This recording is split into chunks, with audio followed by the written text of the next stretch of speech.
L'amour, ce n'est pas des mots, c'est une présence. Ce n'est pas répéter « je t'aime » 10 fois. Ce n'est pas juste envoyer des messages, des photos, des emojis. L'amour, c'est le prouver une seule fois, au bon moment, au moment où ça compte vraiment. L'amour, ce n'est pas parfait.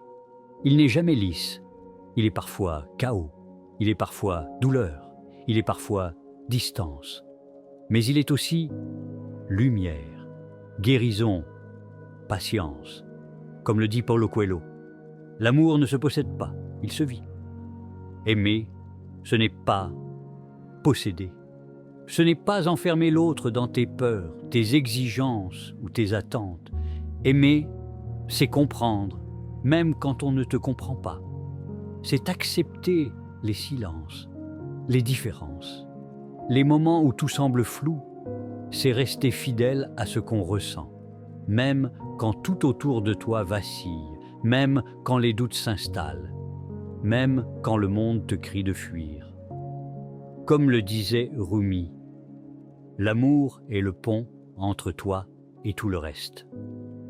L'amour, ce n'est pas une cage, ce n'est pas un contrat invisible, ce n'est pas la peur de perdre l'autre, c'est 2 âmes libres qui choisissent de marcher ensemble, malgré les tempêtes, malgré les différences, malgré les blessures passées. Et quand tu trouves quelqu'un qui te calme, qui t'apaise, qui t'inspire à être meilleur, quand tout le monde te fait douter, garde-le, parce que ça, c'est rare. L'amour, ce n'est pas dans les promesses, ce n'est pas dans les mots écrits ou dits, il est dans la constance, dans les petits gestes du quotidien, dans le soutien silencieux, dans la présence, même quand il n'y a rien à dire.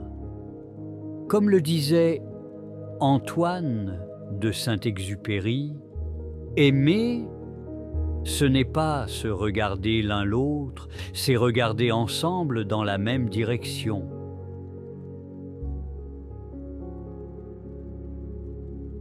Alors, regarde autour de toi, observe les mains qui se tendent, les regards qui réconfortent, les gestes qui soignent. L'amour n'est pas dans ce que tu dis, mais dans ce que tu fais. Chaque sourire offert, chaque pardon donné, chaque nuit passée à écouter l'autre, même quand tu es fatigué.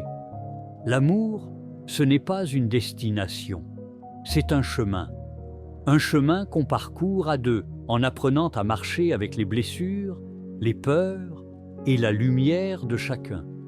Et si tu veux apprendre à vivre cet amour, à le reconnaître, à le chérir, à comprendre sa vraie force silencieuse, abonne-toi à Zenitos, parce qu'ici, on ne parle pas seulement d'amour. On le ressent, on le vit, on le comprend, ensemble.